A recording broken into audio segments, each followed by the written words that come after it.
Salut, c'est Mélanie pour Hot Story. Aujourd'hui, nous partons pour un road trip Moscou-Lagos, où les Lada Niva au bout de l'enfer. À l'époque, de relier l'URSS au Nigeria en Lada Niva était sûrement une idée sympa, mais pas des plus simples à réaliser. Dans la Russie de 1989, rien n'est trop beau pour démontrer la supériorité des véhicules soviétiques. Direction Prague, Marseille, Alger, le Sahara, puis la traversée du Mali jusqu'à la Côte d'Ivoire. Une fois sur la côte ouest de l'Afrique, il faudra encore traverser le Ghana, le Togo, le Bénin, pour finir, si tout se passe comme prévu, dans la capitale du Nigeria, Lagos. Après leurs exploits l'année précédente lors d'un record en Samara entre Moscou et Lisbonne, dont on vous racontera dans un prochain article, les camarades Vladimir Soloviev, Viktor Paniewski et Nikolai Kachurine sont de nouveau sollicités pour une nouvelle aventure. Cette fois, cela se corse puisqu'on leur demande d'emmener des Lada Niva au Nigeria, en partant de la capitale moscovite. L'idée est de faire une arrivée spectaculaire au Congrès africain du journalisme. Une fois en Afrique, ils seraient rejoints par Christopher Mosovisi et Félix Bélé, journalistes également. Une épopée de plus de 10 000 km à effectuer en 3 Niva quasiment de série. Le journaliste Nicolas Kachurine est chargé de contrôler la préparation des Niva. Riche d'une belle expérience dans la préparation de voitures de circuit, il commande des Niva assemblés à la main afin qu'ils reçoivent le plus grand soin. Mais rapidement, Anatoly Mikhailovitch Akoev, l'ingénieur en chef chargé des essais chez Lada, lui rend visite à l'atelier. Les journalistes, c'est comme les flocons de neige, on n'en manque pas. Mais eux ne volent pas bien haut et ont la fâcheuse tendance de se prendre pour ce qu'ils ne sont pas, des experts en automobile. Son avis sur cette expédition incertaine est tranché, et il poursuit. Écoute, le Sahara, c'est pas l'Europe. Et ce n'est pas une promenade à Lisbonne. Est-ce que tu comprends au moins ce que tu es en train de faire ? L'ingénieur poursuit sous le regard médusé du journaliste. Je vais être bref. Cette idée d'assemblage individuel est nulle, et je vais te dire pourquoi. Je ne dis pas qu'on n'avait pas les préparateurs qui seraient capables de faire le boulot, mais je connais les mecs. Le gars commence un truc, se laisse distraire, retourne à la voiture et a oublié ce qu'il était venu y faire. Vous avez besoin de machines fiables à 100%. On va donc prélever 3 Niva sur la ligne de montage. Depuis le temps qu'on le produit dans cette usine, on commence à savoir serrer les boulons. Les Niva, de série, partent alors pour une batterie de tests dans les marais, les pistes d'essai de l'usine, sur le pavé, dans l'eau, pour vérifier leur capacité à affronter les éléments. De leur côté, les hommes rendent visite à l'Institut médical et biologique qui forme les astronautes. Au menu, préparation physique, examen, mais aussi cours de survie. Ils reçoivent également leurs balises qui, une fois l'expédition lancée, communiqueront en permanence leurs coordonnées exactes.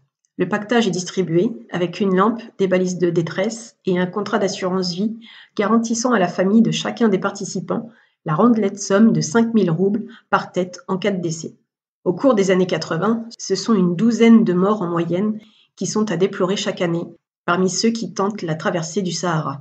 Les cartes locales indiquent d'ailleurs que la traversée n'est pas praticable pendant la saison des pluies.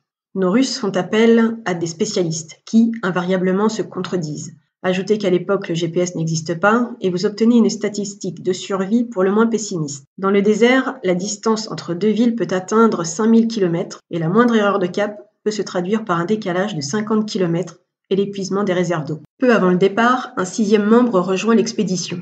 Il est allemand, journaliste à l'Ouest, et se nomme Axel Kroos. Au départ de Moscou, tout se passe pour le mieux. L'équipage apprend à se connaître, entre rigueur allemande et système D russe. Un début d'amitié se noue.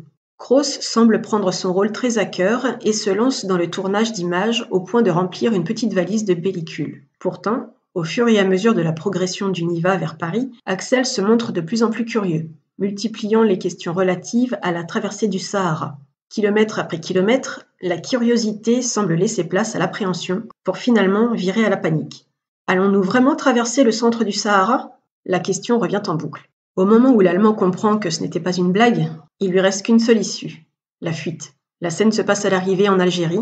L'équipage est en train de décharger les valises devant l'hôtel. Kroos laisse tomber une valise sur son pied. Et là, c'est le drame. Il part en boitant, se plaint de douleurs terribles avant de déclarer qu'il n'ira pas plus loin avec une telle blessure. N'est pas Rommel qui veut, et Kroos ne sera jamais renard du désert. C'est ainsi que le 4 juin 1989, à 14h30, heure d'Europe centrale, le bateau Liberty, qui transporte les équipages de Marseille à Alger, fait route vers l'Afrique. Les haut-parleurs du pont supérieur invitent les propriétaires de véhicules à descendre sur le pont cargo pour se préparer au débarquement. Les Niva ont beaucoup changé depuis leur sortie d'usine. Ils adoptent leur couleur de guerre, l'empattement a augmenté et ils reçoivent des galeries de toit. Les engins russes se voient chaussés de pneus spéciaux et l'éclairage est renforcé. Mais la touche finale se fera après le départ, en France, dans les locaux de l'importateur Porsche. Habitué des raids africains, Jean-Jacques Porsche a proposé son aide pour parfaire la préparation en remplaçant tous les composants électriques et électroniques. La motivation accompagne les premiers pas sur le sol africain des 3 tout-terrain russes. Ils prennent la direction plein sud via la magnifique route sur près de 1000 km. Cette fois-ci, l'aventure est lancée. C'est une véritable autoroute qui descend vers le désert, mais plus les Nivas descendent, moins les hommes savent à quoi s'attendre. Personne ne savait à quoi peut ressembler cette route qui traverse le Sahara, ce fameux passage qui a fait peur à l'Allemand. C'était comme approcher d'un mur que personne n'aurait vu auparavant. Plus nous approchions, plus la végétation se faisait rare. Les traces de vie, des arbustes, au mât de lignes haute tension, en passant par les ondes radio, tout cela disparaissait au fur et à mesure de notre avancée. Il était impossible de passer la main par la fenêtre, elle aurait brûlé instantanément. 150 km avant d'emprunter la piste tant redoutée, un ultime passage de douane est l'occasion de dernières vérifications. Les 500 litres d'eau apportés de Marseille, les feux de signalisation, l'état des balises, tout est soigneusement inspecté. Au poste de contrôle, les Nivas sont chaleureusement accueillis et à la question « Où attrape-t-on la prochaine route ?», les douaniers répondent calmement qu'il n'y en a pas. Le seul point de repère sera un poteau érigé tous les 10 km. Avant de quitter le poste de contrôle, les aventuriers jettent un œil aux photographies jaunies accrochées au mur. Des photos de personnes ayant tenté la traversée, des listes de morts, des coupures de journaux racontant des drames ou des exploits. L'ultime formalité réclamée par le douanier fait froid dans le dos. Il s'agit de signer la décharge de responsabilité indiquant que les autorités ne sont plus responsables de leur vie et indiquer l'adresse complète de l'endroit où les corps devront être livrés en cas de drame. En cas de succès de la traversée, une seule chose à faire, prévenir la police de Reagan afin qu'elle ne déclenche pas de recherche. Tant que les points de repère se succèdent tous les 5 km, la navigation est facile. Le long de la route, entre guillemets, se trouvent beaucoup de pneus, barils et restes de voitures. Mais après 50 km, les écarts entre les piliers doublent et les déchets se font de plus en plus rares. Dans le Sahara, la largeur de la piste peut atteindre 50 km. Les conducteurs locaux, parfaitement orientés dans le désert, repoussant sans cesse les limites de la piste à la recherche de meilleures surfaces. La première erreur des débutants, et le premier pas vers la mort, consiste à s'éloigner du centre de la pseudo-route. Les repères se font rares, les indices se dissolvent, un faux chemin apparaît et vous emmène dans un piège. Il est déjà trop tard quand vous vous en rendez compte. Depuis quelques minutes, les équipages sont arrêtés au milieu de l'étendue désertique. Grimpé sur un tronc, Victor étudie attentivement l'horizon à la recherche du moindre indice. La nuit regagne vite ses droits et il faudra une rencontre improbable avec des contrebandiers français pour sortir du faux pas. Faisant office d'éclaireur jusqu'à Bordi Mokhtar, tombé dans l'obscurité la plus totale, il partage un thé avec les aventuriers et les mettent en garde. Le Sahara ne fait que commencer. Ne pensez pas aller plus loin, sans guide expérimenté. Si vous le tentez, vos chances de survie seront de 0. La principale difficulté au Sahara, c'est le changement soudain du terrain. On passe de l'horizon à perte de vue à un amas de montagnes et de gravats. Autant de pierres pointues se transformant en couteaux capables de déchirer n'importe quel pneu.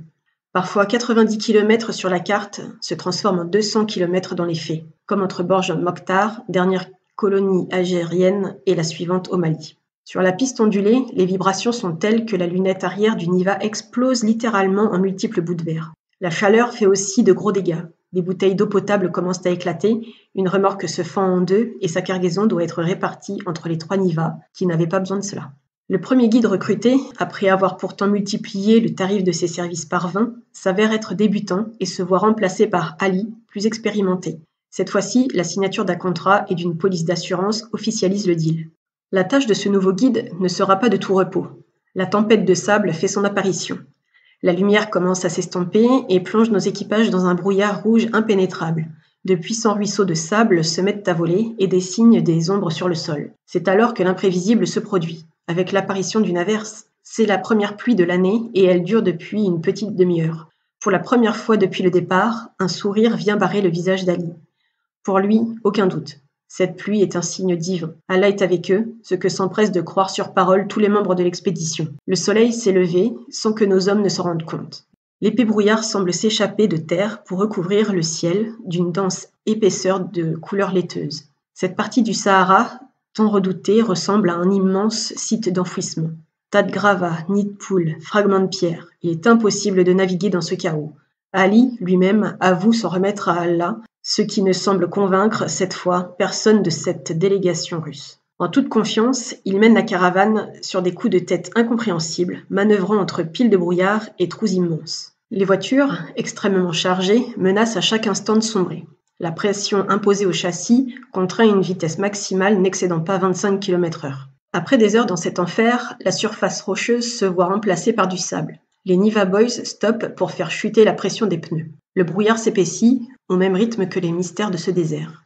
La couleur jaune de l'horizon semble de moins en moins naturelle, plongeant le paysage dans une irréalité fantasmagorique. Tout le monde semble plongé dans un état second. Ce sont des blocs d'argile volant sous les roues de la Niva qui sortent Nikolai de sa torpeur, le temps de réaliser que le Niva s'enfonce dangereusement dans le paysage, mètre après mètre. Il ne connaît pas le désert, mais cela lui rappelle immanquablement les marais salants de sa région de Russie. Le temps de se demander comment un marais salant pourrait se retrouver au milieu du désert, il est trop tard. Le premier Niva plonge, enseveli dans un magma de sable et d'argile. Le deuxième échappe de justesse, au piège en esquivant au dernier moment, avant de se retrouver ensablé à son tour. Heureusement, la troisième Niva réussit à stopper sa progression à temps. Les prochaines heures seront consacrées à sortir de cette merde. Il faudra rouler un demi-kilomètre avant de trouver un terrain solide, au milieu d'une boue dans laquelle vous sombrerez recouvert jusqu'à la taille. Il fait 50 degrés et l'extraction des deux Niva prendra des heures. Posés sur le ventre, il faudra les retirer une par une en progressant à coups de centimètres. Entre chaleur extrême et surtension physique, les organismes perdent toute réalité. Les mains sont lasses, les cerveaux à bout, l'eau s'épuise, il reste encore 500 km qui apparaissent comme infranchissables. À cet instant, Victor se rappelle. Je me suis dit que les balises de survie ne serviraient à rien si on les activait. J'étais même certain qu'elles ne fonctionnaient pas. Le dernier souffle des aventuriers semble approcher de seconde en seconde. Un des aventuriers part en reconnaissance en compagnie d'Ali à pied. Une petite rivière apparaît comme un mirage. Le fond de la rivière est solide, ils ont trouvé leur surface dure. Ali demande une petite pause. Il se saisit d'une bouteille d'eau, se lave le visage, les mains, les pieds et s'assoit pour prier. Allah n'entend Ali qu'après 2 heures. Tout à coup, sorti de nulle part, un bédouin apparaît sur un chameau. Si un chameau peut venir jusqu'ici, le Niva pourra faire le chemin inverse et rejoindre sa destination. C'est ainsi qu'après 27 jours après le départ de Moscou, au terme d'une merveilleuse aventure humaine et 10 400 km, Lagos, la capitale du Nigeria jusqu'en 1991, tend les bras à nos 3 Niva. Les équipiers, Félik Bélé d'Éthiopie, Nikolai Ketchorin, Vladimir Soloviev, Viktor Paniewski et Oleg Bogdanov ont pris part au congrès panafricain des journalistes. Les 3 Niva, survivants de l'enfer, sont offerts à des syndicats de journalistes africains. 2 d'entre eux restent au Nigeria et le dernier rejoint le Bénin. En Afrique, rien ne se perd, tout se transforme, y compris les rêves les plus fous. Retrouvez cet article de Nicolas Laperruque et les photos sur le site Road Story ou abonnez-vous sur les podcasts Apple Podcasts, Google Podcasts, Deezer, Spotify. À plus!